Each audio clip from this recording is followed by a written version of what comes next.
Hai gengs, kangen ya kita syuting di dapur kayak begini ya. Habisnya gue kangen juga nih cerita-cerita sambil minum tematik dari Tongji. Ayo, siapa di sini yang kangen sama tematik juga? Jadi tematik ini tuh produk minuman powder dari Tongji. Mereka tuh keluarin banyak varian rasa, ada matcha, ada lemongrass, teh tarik, ginger, dan yang paling baru ada ini nih, tematik coklat. Bikinnya praktis, tinggal tuang dan seduh, nggak perlu tambah gula-gulaan lagi. Mau pakai air hangat atau air dingin bebas deh, suka-suka kalian. Untuk yang coklatnya ini, rasa pahit coklat itu pas, manisnya juga pas, gurihnya pas, pokoknya semuanya pas banget dan aromanya ini bener-bener kayak apa ya? Dark coklat yang mahal gitu, gengs. Kalau mau tambah mantap lagi bisa sih kalian tambahin susu atau whipped cream biar kayak minuman di kafe-kafe mahal gitu. Pokoknya tematik Tongji ini bisa kalian beli di TikTok Shop, Tokopedia, Shopee. Tapi kalau saran gue sih mendingan di TikTok aja. Karena lagi banyak promo dan giveaway di sana. Jadi langsung aja follow dan klik link yang ada di bawah ya. Jadi cerita ini tuh dikirim dari teman kita namanya Romi, gengs. Sebenarnya seluruh cerita ini tuh definisi dari kumpulan-kumpulan kesalahan, gengs. Semuanya salah, menurut gua kagak ada yang benar, nanti kalian nilai sendiri pokoknya. Kenapa begitu? Karena Romi pada waktu itu tuh mempunyai niat jahat emang awalnya. Dia ini mau merampok lebih ke maling rumah orang. Baru kali ini kita dapat cerita dari penjahatnya ya. Biasanya kan sering dibilang tuh maling mana ada yang mau ngaku. Tapi ternyata ada nih maling ngaku. Jadi kita dengerin dulu ya cerita dari Romi. Kejadiannya sih udah cukup lama. Waktu itu di tahun 2013. Dan kala itu umurnya Romi ini 19 tahun. Ya di umur segitu dia beban lagi jadi beban orang tua. Bukan beban orang tua lagi, beban masyarakat. Ya karena menurut Romi sendiri memang dia dibesarkan dari keluarga yang bisa dibilang berantakan. Kalau diceritain secara runut masalah keluarganya mah bakalan panjang gitu jadi cerita sendiri. Intinya bapaknya itu tuh pemabuk dan penjudi dan udah beberapa kali juga masuk penjara karena kayak nipu-nipu orang gitu, gengs. Sedangkan ibunya itu sibuk tuh ngurusin adik-adiknya Romi yang cukup banyak. Jadi Romi ini total 5 bersaudara dan Romi itu anak ketiga. Punya 2 adik tuh yang masih kecil-kecil. Maksudnya udah tahu hidup susah tapi kok punya banyak anak gitu, Romi juga heran. 2 kakaknya kagak ada bener juga, geng. Yang satu narkoboy, yang satu ya udahlah kagak jelas hidupnya, nggak usah diceritain. Dan lingkungan rumahnya tuh bisa dibilang menunjang untuk dia terjerumus memang ke sebuah hal-hal yang menyesatkan. Emang kayak apa sih perkampungan padat penduduk yang kalau ngomong aja gitu dipakainya bahasa-bahasa yang kasar gitu dari kecil, omongannya miris dengernya kita. Tetangga-tetangganya itu rata-rata ada yang pengamen, ada yang copet, ada yang kupu-kupu malam, pokoknya semua jenis tuh numplek jadi satu di sana. Intinya circle kehidupannya Romi ini bisa dibilang ya bobrok lah menurut dia. Namun ya mau mengeluh juga gimana? Romi bilang dia tidak bisa memilih ingin di mana dia dilahirkan. Karena namanya anak bayi oe-oe ya taunya udah di keluarga apa gitu ya. Kita juga pinginnya tahu-tahu oe-oe, oh ayah saya tuh pewaris keluarga Bakri kan begitu. Nah, di lingkungan rumahnya itu, Romi ini punya temen yang bisa dibilang apa ya, setipe, senasib, sepenanggungan lah hidupnya. Tetanggaan emang, namanya Danu sama Bima. Dan mereka bertiga nih sehari-hari sukanya jadi Pak Oga di putaran jalan. Buat kendaraan-kendaraan yang suka muter balik tuh. Jadi ada 2 orang nih nyetopin kendaraan lainnya, yang dari arah lain tuh buat berhenti, dan 1 orang yang buat minta upahnya nih di sini nih. By the way, kalau orang dikerja di putaran begitu tapi ada 3 orang, menurut gua mah itu baru ngefek emang. Kalau misalkan situasinya padat ya kita mau putar balik juga susah. Tapi ada yang nyetopin kendaraan tuh dari arah sini. Terus yang di sini ya nungguin buat kita kasih uang. Ya bener kan, jadi kita bisa putar balik. Tapi di tempat putar balik yang seharusnya ya. Yang gue heran kalau yang kerja cuma 1 orang. Di bagian sini doang nih, di deket pintu supir yang nungguin upah minta duit. Lah itu mama juga bohong. Kagak ada yang nyetopin dari arah lain. Mobil kita juga atau motor kita juga tuh yang belok sendiri jatuhnya, usaha sendiri tapi dimintain duit, Pak Ogah itu namanya. Ya pokoknya kalau kata Romi tuh penghasilannya dibilang cukup nggak juga ya, karena kan dibagi bertiga. Ya palingan buat makan-makan sehari-hari aja lah, boro-boro gitu buat ditabung. Buat beliin makan orang rumah aja nih. Itu ya kebelinya makan malam, tapi kan orang rumahnya Romi juga banyak ya dibagi-bagi tuh jadinya. Ya soalnya basicnya Romi sama teman-temannya itu juga nggak sekolah. Sekolah sih cuma tamatan SMP. Habis itu waktu SMA mereka sering cabut-cabut gitu, terus tawuran sampai akhirnya di DO. Tipe-tipe yang udah tahu hidupnya susah tapi malah nambah-nambah nyari masalah ya, kita juga bingung lah. Sampai suatu hari pas mereka lagi nongkrong-nongkrong nih di jalanan kayak biasa, ada tetangga mereka yang namanya Anjas yang merupakan seorang copet, gengs. Pusing ya denger circle-nya Romi. Si Anjas ini tuh katanya baru keluar dari penjara sekitar seminggu yang lalu ya karena ketangkap nyopet. Tapi kan Romi mah udah biasa emang di lingkungannya orang-orangnya macam begitu. Nah, si Anjas nemuin Romi sama yang lain-lain tuh ngajakin buat mabok bareng. Katanya si Anjas nih abis berhasil nyuri dompet orang. Jadi si Anjas nih beli kayak semacam anggur oplosan yang malamnya mereka minum-minum tuh di rumah kontrakannya si Anjas. Waktu itu si Anjas ini sendiri berumur 28 tahun, gengs. Jadi emang udah lebih tua ya. Ya mereka ngobrol-ngobrol tuh. Nah, ternyata si Anjas ini ngajak Romi dan teman-teman lainnya itu buat maling ke rumah orang, gengs. Ya cuma pas denger ajakan begitu, Romi juga nggak kaget-kaget banget sih. Karena sebelum-sebelumnya dia juga udah sering diajakin apa maling, nyopet, jambret, tapi emang nggak pernah mau. Karena Romi ini nggak bisa lari, kata anaknya, gengs. Jadi waktu kecil, dia tuh pernah dipukulin sama bapaknya. Perkara bapaknya lagi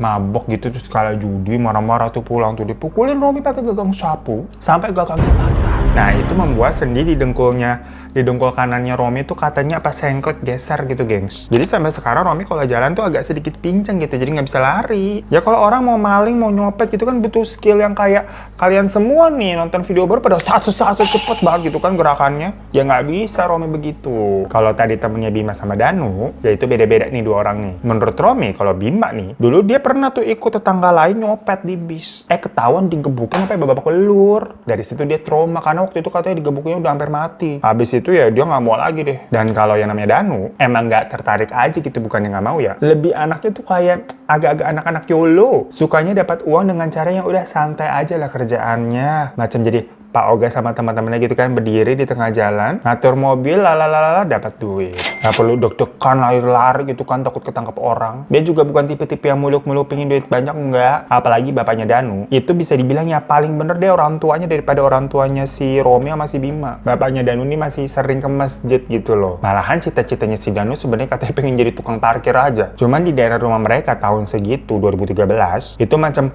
minimarket kayak sekarang tuh kan belum ada di mana-mana, belum menjamur. Adanya paling rumah makan, tapi rata-rata udah ada yang ngetekin, gengs. Alias ya udah ada tukang parkirnya di sana, jadi si Danu nggak bisa di situ lagi. Nah, cuma di situ nih, waktu mereka habis ngobrol-ngobrol, si Anjas bilang udah tenang aja. Ini rumah yang mau dijadiin target, itu tuh rumah sepi, penghuninya lagi keluar kota. Karena kebetulan ART di situ kong kali kong nih sama si Anjas. Makanya Anjas bisa tahu tuh, bisa dapat info kalau penghuni rumahnya mau pada pergi. Nah, itu kesempatan tuh buat malingin harta yang ada di dalamnya. Jadi misalkan siapa Romi, lu nggak bisa lari, tenang aja, kagak akan ada lari-larian. Orang ini kita juga malingnya kan nyantai. Nggak mungkin juga apa lu takut digebukin warga. Nggak bakal ketahuan, ini rumah kosong, ada ART-nya di sana, bakal buka pintu, udah aman. Nanti hasilnya kita bagi udah. Mumpung ini kesempatan emas loh. Awalnya tetep tuh Romi sama Danu mikir, bodoh enggak. Apalagi Danu, kalau ketahuan bapaknya bisa digetok dia. Namun si Anjas kan terus cerita tuh, bilang kalau kemungkinannya di dalam rumah itu ada uang cash sekitar 10 jutaan lebih. Ini tahun 2013 ya. Belum lagi barang-barang yang digasak di sana tuh bisa buat kita jual lagi. Ya satu orang bisa lah dapat 3 jutaan. Dengar begitu si Bima tertarik. Karena dia pada saat itu posisinya lagi deket sama cewek gitulah. Ya mungkin bisa nih buat traktir beli ini beli itu gitu kan. Tapi kan berarti yang mau si Bima doang. Kata si Anjas, ya udah nggak apa-apa kalau Romi sama si Danu nggak mau. Ntar gue cari orang lain. Pokoknya rencananya nih masih akan sekitar semingguan lagi. Menunggu si penghuninya itu keluar kota. Nunggu info dari si ART-nya ya Baba. Ya udah besok-besok si Romi sama yang lainnya kerja seperti biasa jadi Pak Uga lagi. Di situ si Bima kayak bujuk-bujuk mereka buat ikut yuk, kita kan apa-apa selalu bareng nih. Mumpung ini juga resikonya kecil. Nggak ada penghuninya itu di dalam rumah. Nggak perlu repot-repot juga bobol kunci gitu kan, karena kan bakal dibuka sama ART-nya. Bima juga bilang ke Danu, lu kan katanya rumah bocor terus tuh, lumayan nanti duitnya bisa buat renovasi, benerin genteng, nyenengin bapak lu. Lu juga Rom, katanya lu pengen punya handphone, lu beliin HP aja nanti itu duitnya. Tiap hari si Bima bilang begitu, terus bujukin temen-temennya. Sampai kira-kira di hari ketiga, dia bilang, gengs, ini kayaknya duitnya nggak jadi buat gua pacaran, tapi buat berobat ibu, karena ibu gua lagi sakit tuh. Temenin gue please. Ya singkat cerita, karena si Bima terus mohon-mohon ya. Sampai akhirnya tadi tuh alasan duitnya buat berobat ibu, bukan buat pacaran lagi. Jadi si Romi sama Danu ya udahlah ikut juga lah nemenin si Bima. Akhirnya minggu depannya tuh dari Senin, mereka kumpul sedari sore di rumahnya Anjas. Dibilang katanya pada hari itu si penghuni rumahnya udah pergi sebenarnya dari jam 1 siang tadi. Tapi mereka disuruh sama si ART untuk datang malaman aja. Biar nggak ada orang luar nih yang ngeliat. Jadi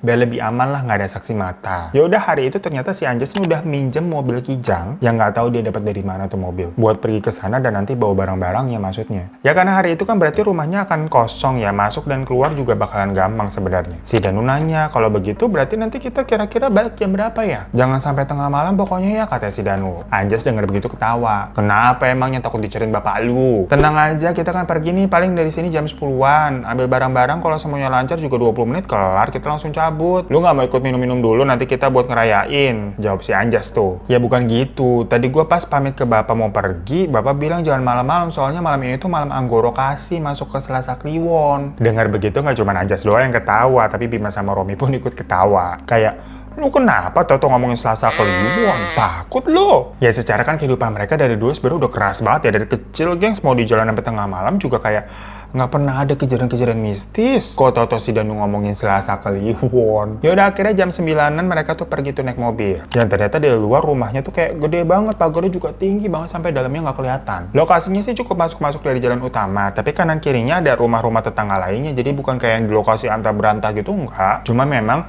sekitaran jalan sana udah sepi, apa juga karena udah malam ya. Mereka parkir dulu tuh di depannya dan nunggu instruksi dari si ART kenalannya Anjas. Sampai kira-kira jam 10 teng, pagar dibuka tuh oleh seorang wanita dan Anjas langsung masuk tuh parkirin mobilnya di dalam rumah. Pintu pagar ditutup lagi dan di situ Anjas ngenalin kalau cewek itu bernama Ratri. Dan ternyata memang itu adalah ART yang dimaksud sama si Anjas. Terlihat dari gesturnya si Ratri ini kayak manja-manja gitu ke si Anjas, gengs. Di situ Romi menyimpulkan kayaknya mereka nih kayak emang deket-deket pacaran kayaknya sih. Ngeliat rumah yang lumayan luas gitu ya, di garasi aja ada 2 mobil yang terparkir. Si Danu nanya ke Ratri, Mbak, di sini cuma sendirian aja kerjanya? Nggak ada satpam gitu rumah segede ini? Si Ratri bilang kalau satpam nggak ada, soalnya majikannya pelit banget. Yang kerjanya cuma si Ratri sama ada 1 orang supir. Tapi kebetulan si supir itu kan lagi nganterin majikannya pergi. Jadi majikannya itu jarang banget kayak pergi sampai nggak pulang kayak hari itu, gengs. Di rumah itu pokoknya si majikannya tinggal sama istri sama 1 anaknya yang udah lumayan gede, usia 14 tahun. Nah, Ratri cerita selama dia bekerja di rumah itu sekitar udah 4 bulanan, orang rumahnya tuh nggak pernah sama sekali ya itu pergi nggak pulang. Jadi pasti selalu ada orang di rumah. Apalagi si nyonya rumahnya tuh ya udah di rumah terus, yang kerja kan tuannya ya. Makanya nih kesempatan nih rumahnya kosong. Mereka akan balik lagi kira-kira besok siang. Jadi ya waktunya sebenarnya panjang, nyantai gitu, nggak buru-buru. Dan nanti rencananya setelah Anjas sama yang lain tuh bawa semua barang-barang yang mau digarak di rumah, Ratri ini akan sosok diikat terus mulutnya dilakban yang macam kayak ada sebuah perampokan. Si Romi sempat bilang juga tuh sebenarnya, loh berarti nanti Mbak bakal lama diikatnya kan, habis ini kita juga langsung pergi dong. Kata Ratri, udah nggak apa-apa. Yang penting kan nanti sepadan sama bayarannya. Sambil ketawa-ketawa tuh si Ratri tuh. Jadi si Ratri emang bilang kalau melakukannya jangan siang-siang atau sore-sore. Karena ditakutkan ada yang ngeliat mobilnya Anjas tuh kan keluar masuk, atau ya ada saksi mata repot lah. Kalau malam gini kan enak sepi, nggak ada yang lihat. Ya udah tuh Ratri mulai jelasin juga. Kalau uang cash sama perhiasan pastinya tuh ada di kamar utama. Selebihnya ya apalah yang kalian mau ambil nih, TV, mungkin lukisan atau barang-barang elektronik lainnya. Anjas nanya, ini 2 mobil nganggur ada kuncinya? Kata Ratri, ada, mau diambil juga. Tapi Anjas mikir-mikir tuh, soalnya di antara Romi, Danu sama Bima kagak ada yang bisa nyetir, gengs. Cuma Anjas doang yang bisa nyetir, ya siapa yang bawa. Dan si Anjas ini juga nggak punya kenalan penadah mobil-mobil curian, perkara kan dia copet gitu di bis, belum pernah jadi curanmor. Jadi udahlah, ntar dulu aja lah lihat ngambil barang-barang yang ada di dalam dulu. Pas lagi diskusi di depan tuh deket garasi mobil, Romi ngeliat kayak ada orang gitu ngintip dari jendela di dalam rumah. Soalnya kordennya kayak kesingkap dikit gitu, gengs, terus gerak memang. Ya Romi kaget lah, maksudnya takut kalau ada orang di rumah. Dia kan nggak pernah pengalaman maling-maling ke rumah orang, habisnya ntar ketahuan gimana? Mbak, itu ada orang di rumah? Spontan si Romi kan bilang begitu ya. Yang otomatis semua orang pada langsung nengok tuh ke arah jendela yang ditunjuk sama si Romi. Dan emang bener, kordennya kelihatan kayak abis gerak gitu, gengs. Kayak abis ada yang nyingkap. Si Ratri bilang, nggak ada siapa-siapa kok, itu paling kena kipas angin. Dan pas mereka ke dalam bener aja kordennya tuh ketiup angin dari kipas yang ada di langit-langit gitu loh. Suasana di dalam menurut Romi ya kayak rumah orang kaya gitu yang gede, banyak lukisannya, ada patung-patung, sampai ada kayak macan yang diawetin gitu loh. Nah di situ mereka ngeliat-liat nih apa yang bisa diambil. Ngeliat TV ya bisa diambil sih, cuman gede banget menemuin mobil. Lukisan juga ya mereka gak ngerti ini lukisan mahal apa bagaimana. Romi sendiri pokoknya beberapa ya bingung, clueless gitu harus ngambil apaan. Dia nggak pernah maling woi. Akhirnya mereka diantar tuh ke lantai 2 langsung ke kamar utama. Di situ Ratri nunjukin kalau ada sebuah lukisan dari tuan rumah mereka yang dibilang sama si Ratri itu namanya Pak Bambang. Jadi lukisan muka gitu, gengs. Dan Ratri ngangkat itu lukisannya, ternyata di baliknya ada sebuah brankas. Jadi nempel ke tembok gitu. Ratri bilang pasti di dalamnya banyak barang-barang berharga yang bisa diambil. Soalnya memang dia pernah nggak sengaja tuh ngintip waktu lagi beres-beres gitu kan. Pak Bambang, lagi buka berangkas itu dan dilihat ada uang bergepok-gepok. Cuma ternyata si Ratri juga nggak tahu kode berangkasnya apaan. Dan kunci berangkasnya juga nggak tahu di mana. Si Ratri kira berangkas itu bisa ya dengan gampang itu bisa apalah dibuka paksa gitu. Namanya juga Anjas kan bisa kriminal-kriminal begitulah. Dari awal juga Anjas juga disuruh bawa si Linggis. Disuruh bawa Linggis soalnya buat boboknya itu nyongkel. Ya tapi kan sebenarnya walaupun Anjas ini backgroundnya kriminal, dia copet ya, bukan apa sih background pernah nyuri berangkas begitu. Jadi pas dicongkel-congkel nggak bisa. Akhirnya mereka bagi-bagi tugas aja tuh. Si Bima keliling-keliling kamar situ kan, mulai ngambilin dia beberapa perhiasan yang ada di dekat meja rias. Yang pastinya itu punya si nyonya rumah ya. Doni sama Romi kayak diem aja gitu nungguin instruksi, dia nggak tahu mau ngapain. Akhirnya biar cepet si Anjas nyuruh mereka buat yuk mencar aja udah, kalian tuh ambilin barang-barang yang kalian bisa ambil di rumah ini, keliling aja udah. Ya udah, Romi, Danu sama Bima keluar dari kamar utama. Bima bilang dia mau ke kamar-kamar lain yang ada di lantai 2 itu. Sementara Danu sama Romi disuruh ambil-ambil barang yang dibawa aja. Danu sama Romi pokoknya berduaan aja tuh mereka. Emang nggak mau mencar, kayak sama-sama bingung gitu mau ngambil apaan ini. Dia ngeliat ke sekeliling gitu kayak apaan gede-gede banget, TV, lukisan, gimana cara bawanya. Akhirnya mereka buka-bukain tuh laci-laci yang ada di bawah, tapi ya isinya nggak ada yang penting. Mereka terus jalan ke belakang dan ngeliat ada 3 pintu kamar tuh. Tapi letaknya beber di belakang. Yang palingan itu juga ya kamar ART, kamar supir sama gudang kali. Ya masa mereka mau nyuri barang-barangnya si Ratri yang ART. Jadi mereka nggak buka kamar-kamar itu. Tapi di dekat situ ada 2 kunci mobil yang tergantung. Oh, ini kunci mobil yang di garasi itu kali ya, soalnya lambangnya emang sama, ada BMW sama Mercy. Di garasi itu mobil BMW sama Mercy, orang kaya ya. Dan lo bilang, di dalam mobil ada duitnya kali, coba kita lihat aja deh. Daripada ntar dimarahin, kita nggak dapet apa-apaan. Akhirnya mereka ambil tuh kunci mobil dan keluar rumah menuju garasi lewat pintu dapur tuh akses ART. Ya bener, 2 kunci itu adalah buat 2 mobil yang di garasi itu, gengs. Mereka buka, di dalamnya ada duit sih, tapi duit receh yang biasa mungkin buat parkir. Tapi sama Danunya tetap aja diambil. Terus ada sepatu juga yang kelihatan mahal, soalnya memang sepatu branded di bagasi mobilnya diambilin tuh. Nah, pas mereka lagi ngambil begitu, kedengeran ada suara burung kedasi. Kalian inget nggak? Waktu itu juga ada teman cerita mengenai denger suara burung kedasi kayak begitu. Dimana kan katanya kalau ada suara burung kedasi itu pertanda ada orang yang meninggal atau adanya makhluk halus. Dengar begitu Danu merinding. Mereka posisinya lagi ngambilin sepatu tuh di mobil Mercy yang jenisnya sedan. Pas sudah selesai, bagasinya mereka tutup dong. Nah, pas ditutup, Danu sama Romi ngeliat di depan mobil tuh. Jadi di dekat pintu garasi yang di sana ada pocong lagi berdiri. Romi sama Danu langsung kaget tuh, langsung masuk rumah mereka. Kalau Danu malah larinya cepet lah.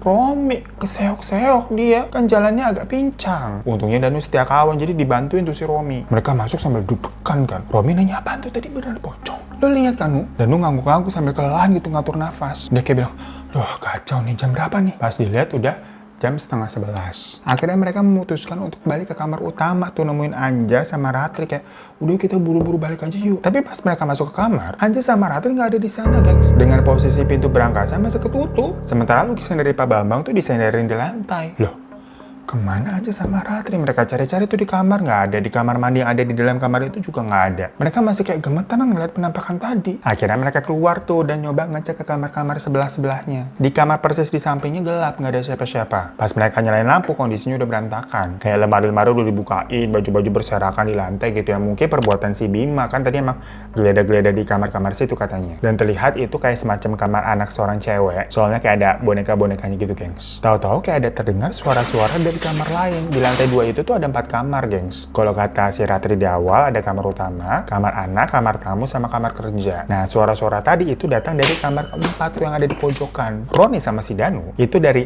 depan kamar pintu anak yang tadi kayak pintu kamar anak cewek, nyaut gitu, teriak, Anjas! Bima, tapi nggak ada jawaban. Sementara di dalam kamar nomor 4 tuh kayak ada suara-suara apa sih, macam orang lagi geratak gitu, laci-laci dibuka, drag gitu. Jadi kirain itu mungkin Bima atau Anjas atau Ratri yang lagi bongkar-bongkar barang. Pelan-pelan Romi sama Danu tuh mendekati kamar nomor 4. Dan pas mereka buka, nggak ada apa-apaan, gelap juga situasinya. Dilihat kondisi juga berantakan, yang ternyata itu adalah kamar kerja. Nah di situ si Danu ngeliat tuh ada laptop di mejanya. Danu mikir loh, ini kok ada laptop tapi nggak diambil. Sementara kondisinya kan udah berantakan, barang-barang udah dibongkarin, berarti udah ada yang masuk. Ya karena merasa, sayang banget ini laptop dianggurin. Jadi diambil tuh sama Danu, dimasukin ke dalam tasnya. Nah lagi-lagi di situ mereka dengar ada suara burung kedasi, gengs.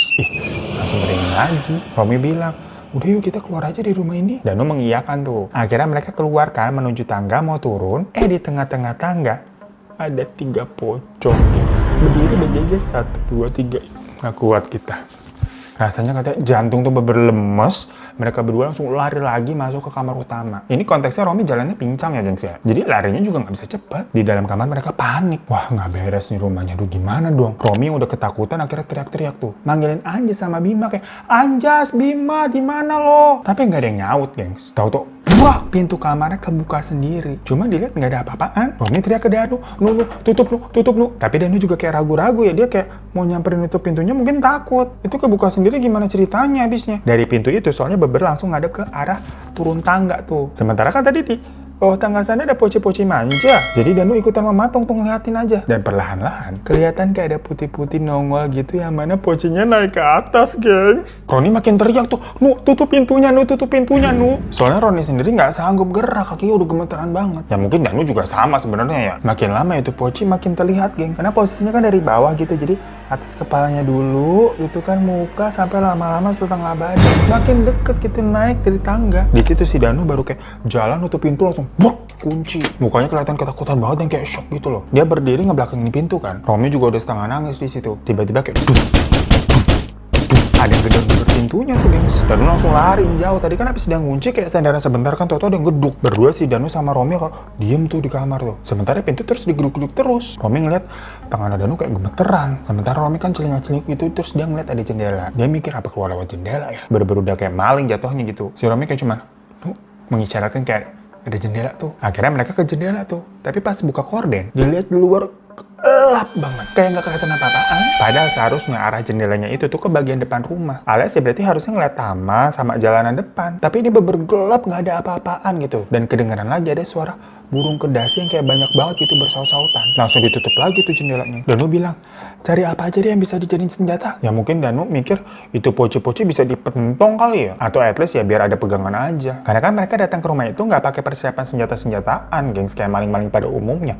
Masuk aja orang dibukain juga dengan mudah. Ada si Ratri ART gitu, nggak ada pembobolan apa-apa. Ya udah mereka buru-buru tuh nyari barang-barang yang ada di dalam kamar yang bisa mereka gunakan buat senjata. Si Danu ngambil kayak lampu sudut gitu yang bentukannya kayak tiang panjang, sama dia dicopot-copotin tuh diambil tiangnya doang. Sementara Romi yang nggak tahu, nggak bisa mikir apa-apa, dia lihat ada sapu lidi di deket kasur buat kebut-kebut mungkin ya. Dia ambil aja udah. Karena kan dia mikir juga, ini kita mau melawan poci. Nah Romi pernah dengar kalau setan katanya takut sama sapu lidi. Dan di situ terdengar ada suara jam tuh dari lantai bawah. Di kamar itu ada jam juga tapi nggak bunyi jamnya. Dilihat memang udah jam 11 malam. Dan itu bilang, Rom, pokoknya kita harus keluar dari rumah ini tuh sebelum tengah malam. Ini ada nggak beres nih. Karena kata bapak gue ini tuh malam selesai kliwon, malam anggoro kasih. Jangan sampai kita kenapa-napa di sini. Pokoknya setelah kita buka pintu itu kita lari ya. Lo usahain lari sebisa lo. Si Danu nge-brief Romi dulu kan tuh. Romi ya, iya aja dalam hati tapi kayak, aduh gue kapok banget, nyesel nih udah ikut kesini. Mana posisinya lagi mau ngemalingin rumah orang, lagi mau buat dosa. Dia nggak mau kenapa-napa dalam keadaan dosa gitu. Pokoknya Romi juga sampai nazar kalau bisa keluar dari rumah itu dengan selamat nih, dia mau tobat. Mereka berdua nih siap-siap di belakang pintu. Dan begitu Danu buka pintunya, nggak ada apa-apa. Ya karena dilihat kosong, Danu langsung lari tuh turun tangga. Disusul sama Romi. Tapi kan Danu lari cepet. Jadi dia ninggalin si Romi. Turun duluan gitu kan, dan terlihat lari keluar dari pintu utama. Sementara Romi baru setengah tangga tuh. Pas udah beber turun dari tangga, blar. Semua lampu mati, aduh. Ketemu lagi yang musuh kita. Banyak banget nyemprotnya lu. Tuh nggak berhenti. Ini aneh banget. Harusnya kan nyemprot sekali doang ya, ini kok berkali-kali. Tahu ah, udah bener harusnya kita di studio atas lagi aja ya. Lupa gue nih ada musuh bebuyutan di sini. Yaudah kita lanjutin lagi ya. Bismillah aja deh.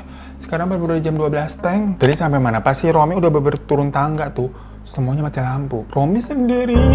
Mateng banget nih. Amit-amit nggak mau begitu aja. Nangis gue. Tapi Romi terus ngeraba kan sampai ke arah pintu utama. Sampai tuh ke depan pintu. Tapi keadaan pintunya udah ketutup. Dan pas dia mau buka lagi nggak bisa. Alias pintunya kekunci. Padahal dari tangga kan dia ngeliat si Danu lari duluan tuh bisa buka pintunya. Tapi pintunya emang pakai apa sih tuh namanya kayak engsel otomatis yang pintunya ketutup gitu yang di atasnya gitu lah engselnya. Jadi pas Danu buka pintu keluar sementara Romi masih di setengah tangga, pintunya ya ketutup lagi. Dan tadi pas si Romi mau buka kagak bisa, ditambah mati lampu pula. Romi gedor-gedor pintu tuh manggil Danu yang udah keluar. Buat ya bukain pintunya dari luar. Tapi sepertinya si Danu udah kabur gitu, udah ninggalin Romi. Romi akhirnya ngompol gengs di celana saking takutnya. Dan dari arah belakang kedengaran lagi tuh ada suara burung kedasi nyaring banget. Kalau tadi kan suara burungnya kayak di luar ya. Ini kayak di dalam rumah sampai kayak bergema, dan posisinya kayak dari sumbernya tuh di belakangnya Romi. Pas dia nengok, bener aja ada 3 poci berdiri di belakangnya dia. Situasinya itu kan gelap ya, mati lampu. Tapi karena poci-poci itu putih, jadi kelihatan gitu wujud siluetnya. Spontan sama Romi pas ngeliat itu langsung